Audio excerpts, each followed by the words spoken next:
Very welcome to all of you. This is Nader Ansari. We are running the series of M. Laxmikant's book Indian Polity.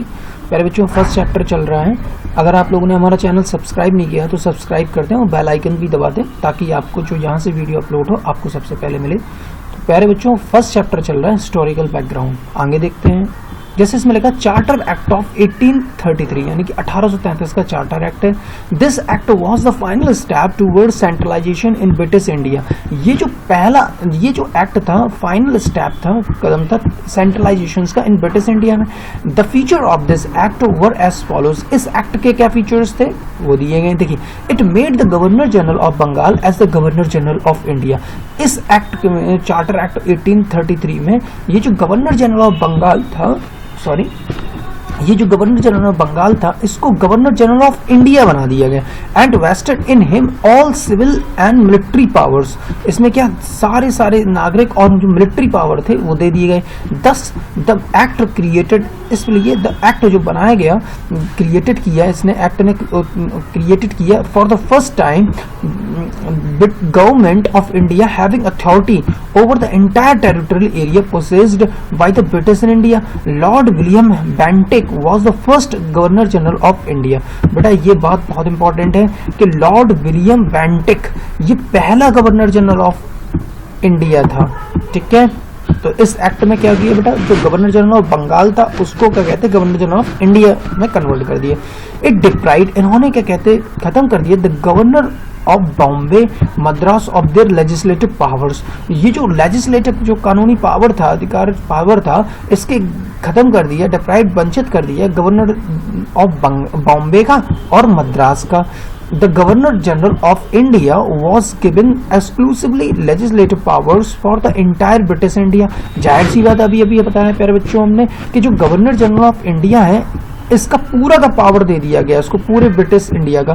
The laws, जो नियम बनाए गए, कानून बनाया गया under the previous act, पिछले act के through, were called, इसे कहा जाता है एज रेगुलेशंस. यानी कि पिछले जो कानून बने उसको रेगुलेशंस कहा जाता है. वाइल जबकि laws made under this act, जो इस एक्ट के थ्रू जो बनाए गए, वॉज कॉल्ड एक्ट्स, एक्ट कहा गया. It ended the activities of the East India Company as a commercial body. अब क्या किया इन्होंने, जो ईस्ट इंडिया कंपनी थी बेटा, उनके कॉमर्शियल बॉडी के थ्रू काम खत्म कर दिया, मतलब व्यापारिक काम खत्म कर दिया ईस्ट इंडिया कंपनी का. Which became the purely administration body. अब एडमिनिस्ट्रेटिव बॉडी अब क्या बन गया, पूरी तरीके से एडमिनिस्ट्रेटिव बॉडी बन गई. इट प्रोवाइडेड, इसने प्रोवाइड कराया that the companies territorial India, company का जो टेरिटोरियल है, जो क्षेत्र है कंपनी का इंडिया में, वर हेल्ड, होता है, by it interest was for his majesty, his heirs and successor. The charter act of 1833, जो चार्टर एक्ट 1833 बना, attempted, the charter act of 1833 attempted to introduce a system of open competitions for the selection of civil servants. अब इसने किया and stated, ये जो charter act of 1833 जो 1833 का charter act है, इसने पेश करने का एक open competitions for the selection of civil servant, जो सिविल सर्वेंट्स हैं उनके सिलेक्शंस का. एंड स्टेटेड, और ये भी कहा कि that the Indian should not be debarred, Indian को रोका नहीं जाएगा बेटा, डिबार्डिंग किसी काम से रोकना, इंडियन को रोका नहीं जाएगा from holding any places office and employment under the company, यानी कि कंपनी के किसी भी प्लेस पर, किसी ऑफिस में एम्प्लॉयमेंट. हाउएवर, फिर भी दिस प्रोविजंस वाज नेग्लेक्टेड, ये प्रोविजंस क्या है, नेग्लेक्ट किया गया after oppositions from the court of directors. जो कोर्ट ऑफ डायरेक्टर्स थे उन्होंने विरोध कर दिया था. अगला देखते हैं बेटा, चार्टर एक्ट ऑफ 1853, जो 1853 का चार्टर एक्ट क्या है. This was the last of the series of the charter act passed by the British parliament between 1793 to 1853. ये जो लास्ट चार्टर एक्ट था जो ब्रिटिश पार्लियामेंट में पास किए थे, उसका लास्ट था 1793 से जो कि 1853 तक चला. It was a significant constitutional landmark. इसके भी कुछ फीचर्स हैं, वो देखते हैं प्यारे बच्चों. It separated for the first time, इसने अलग कर दिया पहली बार the legislative and executive function, जो लेजिस्लेटिव का फंक्शंस है और जो executive functions of the governors generals council, यानी गवर्नर जनरल काउंसिल्स के लेजिस्लेटिव एंड एग्जीक्यूटिव फंक्शंस को अलग कर दिया. It provided for addition of 6 new members called legislative councillor to the council. इसने क्या किया बेटा, 6 नए members को बनाया जिनको कहा गया legislative councillors कहा गया.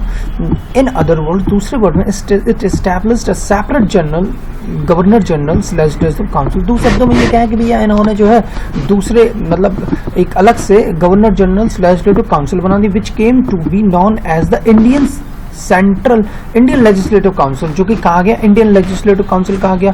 This legislative wing of the council functioned as a mini parliament. इसका काम था एज अ मिनी पार्लियामेंट की तरह, adopting the same procedures as the British parliament. बिल्कुल वही प्रोसीजर्स थे, कार्रवाई थी, वही काम थे जो ब्रिटिश पार्लियामेंट में थे. 10 legislations for the first time, जो कानून जो पहली बार was treated as a special function of the government. पहली बार जो स्पेशल फंक्शन, जो विशेष अधिकार हैं गवर्नमेंट के, विशेष काम है गवर्नमेंट की तरह किया गया, requiring special machinery and special process. It introduced an open competition system selections and requirement of civil servants. इसने क्या किया, इसने शुरू कर दिया open competition systems of selections of requirements of civil servants. The coordinated civil services was thus thrown open to the Indian also. इसमें Indian भी के लिए भी खोला. Accordingly, the Macaulay Committee, the Committee on the Indian Civil Service was established 1854. जो कि मैकाइल committee जो बनी उसके थ्रू 1854 में बनी थी बेटा. है चलिए आगे हम डिस्कस करते हैं. इट एक्सटेंडेड ने बना दिया द कंपनीज रूल, कंपनी के रूल्स को बढ़ा दिया, एंड अलाउड और परमिशन दी टू रिटेन, रोके रखने की, the position of Indian territories, जो इंडियन टेरिटरीज है, जो इंडिया की जो क्षेत्रीय है उसके अधिकारों का रोके रखा. On trust for the British crown, जो ब्रिटिश क्राउन है, जो इंग्लैंड वाले क्राउन है उन पर, बट लेकिन इट डिड नॉट स्पेसिफाई, इसने स्पेसिफाई नहीं किया एनी पर्टिकुलर पीरियड, कोई particular period, unlike the previous chapters, अलग से जो प्रीवियस चैप्टर उसके अलग से. This was a clear indication, ये एक सीधा इंडिकेशन था that the companies rule, company का रूल कुड बी टर्मिनेटेड, इसे खत्म किया जा सकता एट एनी टाइम, किसी भी समय, द पार्लियामेंट लाइक, जब पार्लियामेंट अगर चाहे. इट इंट्रोड्यूस, इसने पेश किया for the first time local representation, जो पहला जो local representation in the Indian legislative में, सॉरी बेटा,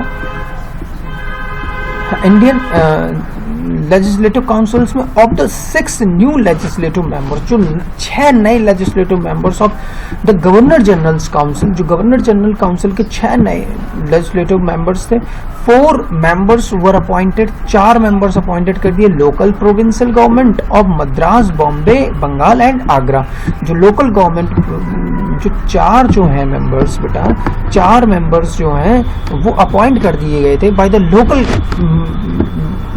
प्रोविंशियल मीन्स जो लोकल क्षेत्र होते हैं उनमें. तो बेटा इनके नाम कौन से हैं बेटा, मद्रास है, बॉम्बे है, बंगाल है और आगरा है.